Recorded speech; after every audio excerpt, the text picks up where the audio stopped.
तो ये कहानी है दो ऐसे लोगों की जिनकी एक प्यारी सी मुलाकात इन दोनों को एक खतरनाक सफर का हिस्सा बना देती है। एक तरफ ऐसी लड़की है जो अपनी जान की परवाह किए बगैर लोगों को बचाती है और दूसरी तरफ एक नॉर्मल सा किसान है जो अपने प्यार को बचाने के लिए किस हद तक उतर आता है, जहाँ इतने खतरनाक माफियाज और एक ऐसा बायो वेपन जो एक ही झटके में पूरी दुनिया को खत्म कर सकता है। तो क्या ये दोनों यहाँ पर सरवाइव कर पाएंगे? चलिए देखते हैं। तो आज की जो मूवी मैं आपको दिखाने वाला हूँ वो काफी ज्यादा इंटरेस्टिंग होने वाली है और मूवी देखने के बाद आपको मजा भी आने वाला है। तो काइंडली वीडियो को लाइक कर लें और चैनल को लाजमी से सब्सक्राइब कर लें। तो कहानी के स्टार्ट में हम लोग एक सेडी नाम की लड़की को देखते हैं। सेडी बहुत ज्यादा उदास लग रही थी कि तभी उसे डॉक्टर क्लाउडी का फोन आता है। क्लाउडी उसे कहती है कि आखिर तुम एक लड़की की मौत से इतना ज्यादा परेशान क्यों हो? जिस पर सेडी उसे कहती है कि हमारे डिपार्टमेंट में सिर्फ अकेली वही लड़की थी जो मेरी तरह थी और वो लड़की सिर्फ इसीलिए मारी गई क्योंकि वो मेरी तरह काम करती थी। तो क्लाउडी उसे कहती है कि तुम परेशान ना हो, तुम सिर्फ अपने काम पर ध्यान दो, कुछ दिनों तक सब कुछ ठीक हो जाएगा। इसके बाद सीन कट होता है और हमें कोल नाम का एक आदमी दिखाया जाता है जो अपने लगाए हुए स्टॉल पर पौधे बेच रहा था। कोल का हाल ही में ब्रेकअप हुआ है जिसकी वजह से वो बहुत ज्यादा परेशान है। खैर इसके बाद सेडी वहाँ पर आती है और उसे वहाँ पर पड़ा हुआ एक पौधा बहुत ज्यादा पसंद आता है। तभी कोल उसे कहता है कि हाँ ये पौधा बहुत ज्यादा अच्छा है, लेकिन आप मुझे ये बात बताओ कि आप अपने घर में कितना टाइम गुजारती हो? जिस पर सेडी उसे जवाब देती है कि कभी कभी तो मैं महीनों तक घर नहीं आती। तो कोल उसे कहता है कि सॉरी, मैं आपको ये पौधा नहीं दे सकता। अगर इस पौधे को रोज पानी नहीं दिया गया तो ये मुरझा जाएगा और मैं नहीं चाहता कि ऐसा खूबसूरत पौधा ऐसे मुरझा जाए। तभी कोल के साथ वाली पार्टनर उसके पास आती है और सेडी को वो पौधा बेच देती है, जिसके बाद सेडी वो पौधा लेकर वहाँ से चली जाती है। जिस पर कोल अपनी पार्टनर से कहता है कि तुम्हें ये पौधा उसे नहीं बेचना चाहिए था, उसने पौधे को पानी देना ही नहीं जिसकी वजह से पौधा मुरझा जाएगा। जिस पर वो उसे जवाब देती है कि पागल, तुम्हारे सामने एक खूबसूरत लड़की खड़ी थी और तुम उसे इम्प्रेस करने की बजाय उसके साथ बहस कर रहे थे। मेरी बात सुनो, तुम उसके पास जाओ और उसे अपने साथ कॉफी के लिए बोलो। जिस पर कोल जल्दी से सेडी की कार के पास आता है और सेडी से कहता है कि क्या हम कॉफी पे जा सकते हैं? सेडी थोड़ा सा हैरान होकर कहती है कि अभी अभी तो हमने बहस की और अब तुम कॉफी के लिए कह रहे हो। तो कोल उसे सॉरी कहकर वहाँ से जाने लगता है। तो सेडी उसे रोककर कहती है कि अगर तुम सिर्फ कॉफी के लिए कह रहे हो तो हम दोनों जा सकते हैं। कोल बहुत ज्यादा खुश होता है और सेडी की कार में बैठ जाता है। अब इसके बाद हम देखते हैं कि वो कॉफी पीते हुए बहुत ज्यादा घूमते हैं, आपस में बहुत सी बातें करते हैं और बहुत ज्यादा एंजॉय करते हैं। सेडी उसे बताती है कि मैं एक इंटरनेशनल आर्ट डीलर हूँ, इसलिए फोन आते ही मुझे अलग अलग कंट्रीज में जाना पड़ता है। इसके बाद कोल उसे बताता है कि फार्मिंग करना मुझे बहुत अच्छा लगता है और इसके साथ मैं फार्मिंग पर किताब भी लिख रहा हूँ कि पौधों का ख्याल कैसे रखा जाता है और किस तरह इंसान पौधों को खत्म कर रहे हैं। इसके बाद ये दोनों रात को एक बार में जाते हैं जहाँ पर सेडी गाना गाने लगती है और साथ वो कोल को भी बुला लेती है, लेकिन कोल बहुत ज्यादा शर्माता है। खैर इसी तरह ये दोनों एक साथ ही रात गुजारते हैं। जब सुबह होती है तो कोल सेडी को घर छोड़ने जाता है। सेडी कोल से कहती है कि हमारा दिन बहुत अच्छा गुजरा। इसके बाद सेडी अंदर चली जाती है, लेकिन वो दोबारा दरवाजा खोलकर बाहर आती है और कोल को भी अंदर ले जाती है। जिसके बाद आपस में ये दोनों बहुत सा टाइम स्पेंड करते हैं। जब कोल घर आता है तो वो बहुत ज्यादा खुश था, इसलिए वो अपनी सारी बातें अपने मोम डैड को बताने लगता है। वो कहता है कि शायद ये वही लड़की है जिसे मैं इतने सालों से ढूंढ रहा था। लेकिन यहाँ पर कोल की बहन उसका मजाक उड़ाती है और कहती है कि देखना ये लड़की भी तुम्हें छोड़कर चली जाएगी क्योंकि तुम्हारी आदत बहुत ज्यादा पोजेसिव है। लेकिन वो कहता है कि सच में ये लड़की बहुत ज्यादा अच्छी है। अब कुछ दिन बाद कोल अपने फार्म में काम करते हुए सेडी को मैसेज करता है, लेकिन काफी दिन गुजरने के बाद भी उसका कोई रिप्लाई नहीं आता। ये देखकर कोल के फादर उसे कहते हैं कि शायद वो किसी काम में बिजी होगी। अब काम करते हुए कोल को सांस लेने में बहुत ज्यादा परेशानी हो रही थी, लेकिन तभी उसे याद आता है कि उसने अपना इनहेलर सेडी के बैग में डाल दिया था। और खुशी की बात ये थी कि कोल ने इनहेलर पर एक ट्रैकर लगाया हुआ था ताकि गुमने की सूरत में उसे ढूंढ सके। वो इनहेलर को ट्रैक करता है तो उसे पता चलता है कि सेडी लंदन में है। ये देखकर कोल परेशान हो जाता है और सोचता है कि शायद वो अब कभी नहीं मिल पाएंगे, लेकिन कोल डिसाइड करता है कि वो लंदन जाएगा और सेडी से वहाँ जाकर मिलेगा। इसके बाद कोल लंदन पहुँचता है और सेडी की लोकेशन को ट्रैक करते हुए उसके पास जाने लगता है, लेकिन तभी उसके पास कुछ लोग आते हैं और उसे बेहोश करके अपनी गाड़ी में डाल देते हैं। जब कोल की आंख खुलती है तो उसके सामने एक आदमी था जो उसे टैक्समैन कहकर बुला रहा था। कोल देखता है कि उसे एक लैब में बंद करके रखा गया है जहाँ पर बहुत खतरनाक कीड़े हैं। इन कीड़ों की मदद से वो लोगों को टॉर्चर करते हैं और उनसे सच बुलवाते हैं। कोल बहुत ज्यादा डर जाता है और कहता है कि मैं तो एक मामूली सा किसान हूँ, लेकिन वो लोग इसकी बात का बिल्कुल बिल्कुल भी यकीन नहीं करते। इसके बाद वो आदमी एक कीड़ा लाता है जिसके काटने के बाद इंसान की मौत हो जाती है, लेकिन तभी दीवार तोड़कर सेडी अंदर आती है और शूट करके अकेले ही सभी को मार देती है। ये देखकर कोल पूरी तरह से शॉक्ड हो जाता है। जब ये दोनों यहाँ से जा रहे थे तो और भी बहुत से लोग यहाँ पर आ जाते हैं और इन दोनों पर गोलियां चलाने लगते हैं, लेकिन दोबारा से सेडी एक एक करके सभी को मार देती है। इसके बाद कोल उससे पूछता है कि आखिर तुम कौन हो, जिस पर सेडी उसे बताती है कि मैं एक CIA एजेंट हूँ। जब ये दोनों यहाँ से बाहर निकलते हैं तो इतने में और बहुत से लोग इन पर हमला करने के लिए आ जाते हैं। अब ये दोनों उनकी गोलियों से बचते हुए यहाँ से भागने लगते हैं, क्योंकि अब इनके पास भागने के अलावा कोई भी रास्ता नहीं था। जब ये दोनों उन सभी से भाग रहे थे तो इन्हें एक बस मिलती है। सेडी इनको गन पॉइंट करके सभी लोगों को बस से उतारती है, जिसके बाद ये दोनों बस में बैठकर यहाँ से भागने लगते हैं, लेकिन वो लोग इन पर फायरिंग करके अभी भी इनके पीछे लगे हुए थे। ये देखकर सेडी तेजी से बस चलाने लगती है और साथ ही दोनों लड़ भी रहे थे। कोल कहता है कि तुमने मुझसे झूठ बोला कि तुम एक आर्ट डीलर हो और इसके बाद मैं तुमसे प्यार करने लगा। इस पर सेडी कहती है कि अगर हमारे बीच कुछ हो भी गया तो इससे क्या ही फर्क पड़ता है, इसमें इतना सीरियस होकर मेरे पीछे आने की क्या जरूरत थी। इसी बीच इनकी बस में 2-3 लोग आ जाते हैं जिन्हें ये दोनों बड़ी मुश्किल से मारते हैं। आखिरकार सेडी अपनी गन से इनकी गाड़ियां ही तबाह कर देती है। अब जैसे ही ये दोनों थोड़ा सा आगे जाते हैं तो इनकी भी बस खराब हो जाती है और अब इन्हें अपना सफर पैदल ही करना पड़ेगा। खैर इधर हमें एक लिविक नाम का आदमी दिखाया जाता है और हमें इधर पता चलता है कि जितने भी लोग कोल और सेडी के पीछे लगे हुए हैं इन्हें लिविक ने ही भेजा था। लिविक के एक आदमी उसे कोल की तस्वीर दिखाकर कहता है कि टैक्समैन की पहचान हमें मिल गई है, लेकिन शायद वो अनऑफिशियली काम कर रहा है, इसलिए इंटेलिजेंस में उसका कोई भी डाटा नहीं है। ये देखकर लिविक अपने आदमियों पर गुस्सा करता है और कहता है और इसकी तस्वीर अपने सारे आदमियों को दे दो और जो भी इसको जिंदा पकड़ कर लाएगा उसको मैं $1 मिलियन दूंगा। अब इसके बाद सभी लोग कोल के पीछे लग जाते हैं। इधर कोल सेडी से कहता है कि क्या तुम्हें पता है कि वो लोग मुझे टैक्समैन समझकर मारने वाले थे, लेकिन ये टैक्समैन है कौन। जिस पर सेडी उसे कहती है कि वो लोग तुम्हें टैक्समैन समझ रहे हैं, लेकिन हालांकि टैक्समैन मैं हूँ, तुम्हें आखिर क्या जरूरत है यहाँ पर आने की, और अब वो लोग तुम्हें टैक्समैन समझकर मार देंगे। इसके बाद ये दोनों टैक्सी लेकर मार्गो नाम के एक आदमी से मिलने जाते हैं। दरअसल सेडी मार्गो के जरिए कोल को वापस अमेरिका भेजना चाहती थी। खैर अब सेडी मार्गो के पास आकर उसके करीब होती है, जो देखकर कोल को बिल्कुल भी अच्छा नहीं लगता। फिर जब ये दोनों आपस में बात करते हैं तो हमें पता चलता है कि सेडी इसलिए यहाँ पर आई थी क्योंकि उसे पता चला था कि यहाँ पर एक बायो वेपन है जो कि बहुत ज्यादा खतरनाक है और इसको चुराने वाले लिविक के ही आदमी हैं, जिसकी मदद से बहुत से कंट्रीज को तबाह किया जा सकता है। सेडी यहाँ पर कोल को बचाने के लिए नहीं बल्कि उस बायो वेपन को लेने के लिए आई थी। ये जानकर कोल को और भी ज्यादा बुरा लगता है कि वो उसे बचाने के लिए नहीं बल्कि वो उस बायो वेपन के लिए आई थी। इसके बाद सेडी मार्गो से कहती है कि तुम कोल को किसी भी तरीके अमेरिका पहुँचा दो। इसके बाद सेडी यहाँ से निकलने लगती है। जब मार्गो कोल को लेकर यहाँ से निकलने वाला था, लेकिन तभी एक आदमी आकर मार्गो को शूट कर देता है और उसने पहले ही सेडी को भी गन पॉइंट पर रखा हुआ था। फिर वो आदमी इन दोनों को आगे चलने को कहता है, लेकिन तभी एक और आदमी आकर उस आदमी को भी मार देता है और इन दोनों को एक कार में ले जाकर बैठने को कहता है, लेकिन कार में पहले से ही एक आदमी मौजूद था। वो उस आदमी को भी मार कर इन दोनों को गन पॉइंट कर लेता है। यहाँ ये आदमी इन दोनों को बताता है कि यहाँ पर हर एक आदमी तुम्हें पकड़ना चाहता है, क्योंकि लिविक ने तुम्हें पकड़ने के लिए $1 मिलियन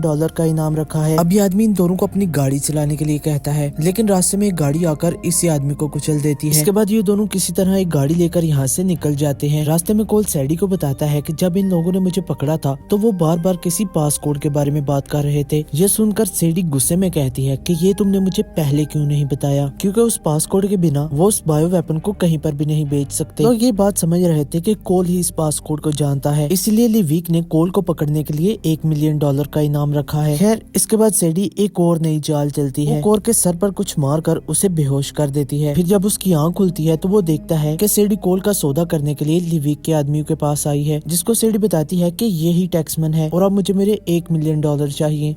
इसके बाद ये इन दोनों को प्लेन में बिठाकर किसी दूसरी जगह पर ले जाने लगते हैं। यहाँ पर हम देखते हैं कि वो उसी बायो वेपन का ब्रीफ केस लेकर आते हैं और इसके बाद तैयारी करने लगते हैं कि कोल वो कोड बता दे। लेकिन इसी बीच वो जब कोल का फोन चेक करता है तो उसे कोल और सेडी की एक साथ पिक मिल जाती है। इससे वो ये बात समझ जाता है कि ये दोनों मिले हुए हैं। लेकिन तभी सेडी कहती है कि कोल को मत मारना, पासकोड मेरे पास है। इसके बाद वो पासकोड उन्हें बताने के बजाय अपनी जेब से शॉक वाली गोलियां निकालती है और उसे शॉक देकर बाकी लोगों पर हमला कर देती है। अब इसी के साथ कोल भी इन सभी को मारने लगता है। अब इसी दौरान सेडी को चाकू लग जाता है। ये देखकर सेडी को बचाने के लिए कोल उस आदमी पर हमला कर देता है और उस आदमी को मार कर उसे बेहोश कर देता है। इसके बाद सेडी कोल से कहती है कि इन सभी के होश में आने से पहले तुम ब्रीफकेस को लेकर पैराशूट के जरिए यहाँ से कूद जाओ, और इसी के साथ सेडी बेहोश हो जाती है। इसके बाद हम इन दोनों को एक बीच पर देखते हैं। जब उसकी आंख खुलती है तो वो देखती है कि कोल उसे बचाने के साथ साथ ब्रीफकेस भी अपने साथ ले आया था। ये देखकर वो कोल को थैंक्स कहती है। इसके बाद रात हो जाती है। रात को ये दोनों बैठकर बहुत सी बातें करते हैं। कोल ने जड़ी बूटियों के जरिए इसका थोड़ा बहुत इलाज भी कर दिया था। ये चीज सेडी को बहुत ज्यादा अच्छी लगती है और कोल की काइंडनेस देखकर सेडी को एहसास होता है कि उसने कोल के साथ गलत किया है।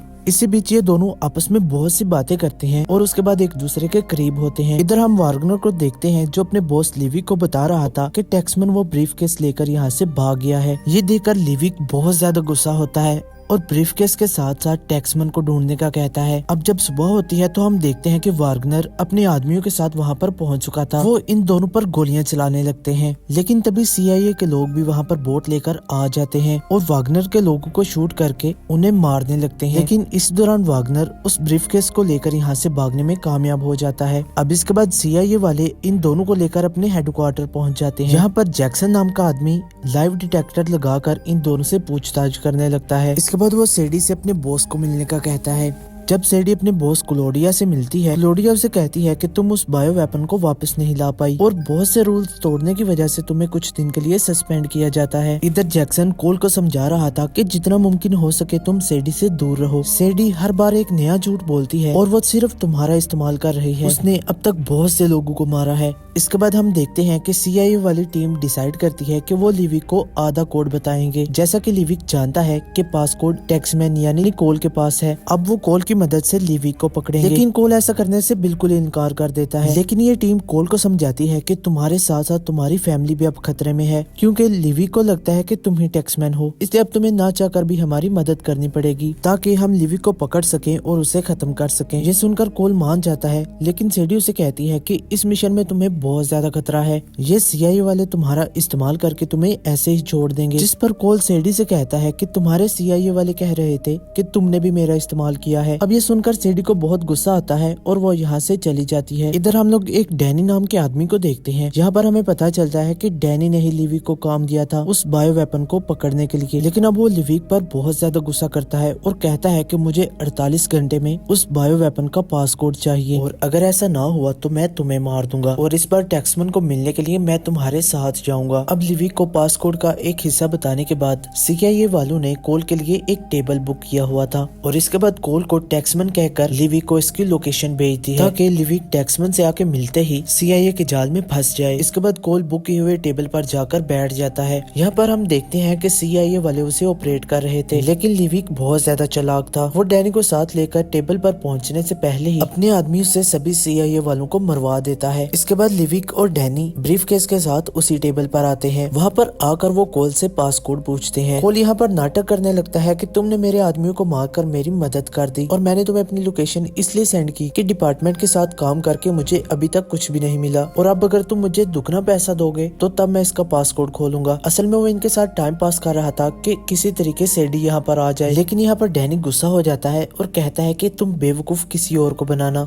तुम जल्दी से इसका पासकोड बताओ नहीं तो हम तुम्हें मार देंगे। तभी वहाँ पर सेडी आ जाती है जिसे देखकर कोल बहुत ज्यादा खुश होता है क्योंकि वो तो सेडी का ही इंतजार कर रहा था। फिर सेडी वहाँ पर आकर बैठती है और कहती है कि असल टैक्समैन मैं हूँ। वो डैनी को कहती है कि पासकोड मुझे पता है, ये मेरा अकाउंट नंबर है और पासकोड खुलते ही मेरे अकाउंट में पैसे आ जाने चाहिए। इसके बाद वो पासकोड के जरिए ब्रीफकेस को ओपन करती है जिसके अंदर वही बायो वेपन था। अब वो लॉक खुलते ही सेडी के अकाउंट में पैसे भी आ जाते हैं, लेकिन लिविक कहता है कि मेरा काम अभी बाकी है, तुम दोनों अभी यहाँ से नहीं जा सकते। तभी कुछ आदमी आकर लिविक को गन पॉइंट पर ले लेते हैं क्योंकि सेडी ने पहले ही लिविक पर $1 मिलियन का इनाम रखा था। जिसके बाद डैनी के लोग भी उन लोगों पर गन पॉइंट कर देते हैं जो देखकर सभी लोग यहाँ से भागने लगते हैं। तभी मौका देकर सेडी उस वेपन को उठाकर यहाँ से भागने लगती है। यहाँ चारों तरफ गोलियां चलने लगती हैं और एक एक करके सभी लोग मरने लगते हैं। यहाँ पर सेडी भी इन सभी को शूट करती है और बहुत बहादुरी से इन सभी लोगों से लड़ने लगती है। साथ ही कोल भी इसके साथ लोगों को मार रहा था। असल में इस पूरी बिल्डिंग को एक व्हील की तरह बनाया गया था जिसकी मदद से इस बिल्डिंग को घुमाया जा सकता था, लेकिन यहाँ पर गोली लगने की वजह से बिल्डिंग की मशीन खराब हो जाती है और अब पूरी बिल्डिंग घूमने लगती है। इधर डैनी लिविक को सेडी से वो वेपन लेने का कहता है, लेकिन लिविक उल्टा उसे ही गोली मार देता है और बायो वेपन लेने के लिए सेडी से जाकर लड़ने लगता है। यहाँ पर दोनों के बीच बहुत देर तक लड़ाई होती है, लेकिन जब लिविक सेडी को मारने वाला था तो तभी कोल वहाँ पर आ जाता है और लिविक को सेडी से दूर हटा देता है, लेकिन लिविक के हाथ में वो वेपन लग जाता है और इसके बाद वो यहाँ से भागने की कोशिश करता है, लेकिन तभी सेडी एक बंदूक उठाती है और रूफ पर गोली चला देती है, जिससे रूफ का एक पार्ट टूटकर लिविक के ऊपर गिर जाता है। तभी इतने में सेडी उसके हाथ से वो वेपन ले लेती है और कोल सेडी को पकड़कर उसे भी बचा लेता है और इसी तरह वेपन को सेव करने के साथ साथ इन दोनों की जान भी बच जाती है। और इसी के साथ यह मूवी यहीं पर एंड हो जाती है। होपफुली आप सभी को मूवी बहुत ज्यादा पसंद आई होगी। काइंडली वीडियो को लाइक कर देना और चैनल को लाजमी से सब्सक्राइब कर लेना।